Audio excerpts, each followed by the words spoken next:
नमस्कार बंधुओं, स्वागत है आप सभी का श्री प्रभुवाणी चैनल में। आज इस वीडियो में हम आपको साल 2024 रक्षाबंधन से जुड़ी संपूर्ण जानकारी प्रदान करेंगे, जैसे कि इस बार रक्षाबंधन कब है, राखी पर भद्रा है या नहीं, राखी बांधने का शुभ मुहूर्त क्या रहेगा, भद्रा का समय क्या रहेगा, साथ ही साथ रक्षाबंधन पूजा विधि क्या है और अंत में श्रवण करेंगे रक्षाबंधन से जुड़ी पौराणिक एवं अलौकिक कथा का। तो चलिए बिना किसी देरी के वीडियो को शुरू करते हैं। किंतु उससे पहले यदि आप हमारे चैनल पर नए हैं और इसी प्रकार हमसे जुड़े रहना चाहते हैं तो कृपया कर चैनल को लाइक, शेयर एवं सब्सक्राइब अवश्य करें। साथ ही साथ बेल आइकन को भी प्रेस कर दीजिए, जिससे कि हमारे चैनल पर यदि कोई भी नई वीडियो डलती है तो उसकी नोटिफिकेशन आप तक पहुंच सके सबसे जल्द।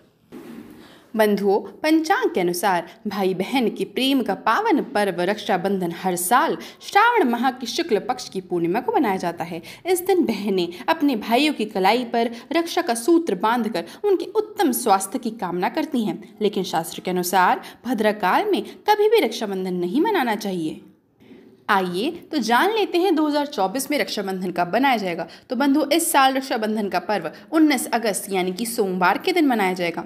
सावन पूर्णिमा प्रारंभ होगी 19 अगस्त सुबह 3:04 पर और यह समाप्त होगी 19 अगस्त रात्रि 11:55 पर। बंधुओं, रक्षाबंधन के लिए शुभ मुहूर्त रहेगा 19 अगस्त दोपहर 1:30 से लेकर के रात्रि 9:08 तक। आइए जान लेते हैं कि इस साल भद्रा काल कब से कब तक रहेगा।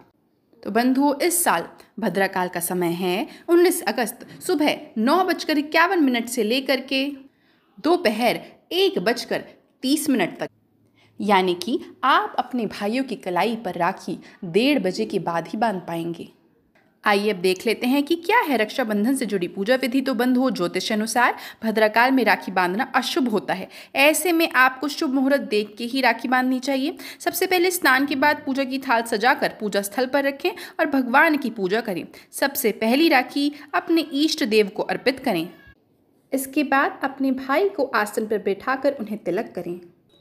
तिलक के बाद उन्हें आरती करें और अपने भैया की दाईं कलाई पर राखी बांधें और उनका मुंह मीठा करवाएं। और राखी बंधवाने के बाद भाई को भी अपनी बहन की रक्षा का वचन अवश्य देना चाहिए। आइए अब श्रवण कर लेते हैं रक्षाबंधन से जुड़ी पौराणिक एवं अलौकिक कथा का। बंधुओं, महाभारत के अनुसार शिशुपाल के वध करने के बाद जब श्री कृष्ण की उंगली पर सुदर्शन चक्र वापस आकर बैठने लगा तो कृष्ण जी की कलाई पर चोट लग गई। ऐसे में द्रौपदी ने तुरंत साड़ी का पल्लू फाड़कर कृष्ण जी की कलाई पर बांध दिया।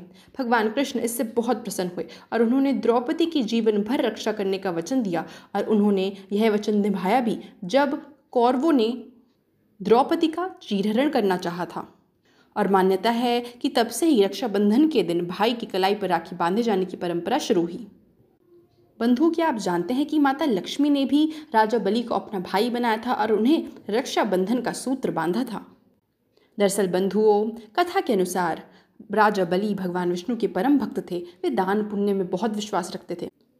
विष्णु जी ने अपने इस भक्त की परीक्षा लेनी चाहिए और वह ब्राह्मण रूप धारण कर उसके पास पहुंच गए। राजा बलि यज्ञ कर रहे थे। विष्णु जी ने राजा बलि से 3 पग भूमि दान में मांगी। राजा बलि ने ब्राह्मण की मांग को स्वीकार किया। ब्राह्मण ने पहले पग में भूमि और तीसरे पग में आकाश नाप दिया। राजा बलि समझ गए कि वह भगवान विष्णु हैं और उन्होंने तुरंत ब्राह्मण के तीसरे पग के सामने अपना सिर रख दिया। विष्णु जी प्रसन्न हुए। फिर राजा ने भगवान से पाताल लोक में उनके साथ रहने का वरदान मांगा। विष्णु जी ने वरदान दे दिया और वह उनके साथ रहने लगे। दूसरी ओर माँ लक्ष्मी भगवान विष्णु के वापस लौटने का इंतजार कर रही थी। माँ लक्ष्मी एक गरीब महिला के रूप में राजा बलि के पास पहुंची और उन्हें राखी बांधी। राखी के बदले राजा ने कुछ भी मांग लेने को कहा। माँ लक्ष्मी तुरंत प्रकट हुई और उन्होंने विष्णु जी को मुक्त कराने का वचन ले लिया। राखी का मान रखते हुए राजा बलि ने भगवान विष्णु को वापस स्वर्गलोक में भेज दिया। तो यह थी बंधुओं आगामी रक्षाबंधन 2024 से जुड़ी संपूर्ण जानकारी। आशा करती हूँ वीडियो आपको बहुत पसंद आई होगी। वीडियो देखने के लिए आपका बहुत बहुत आभार।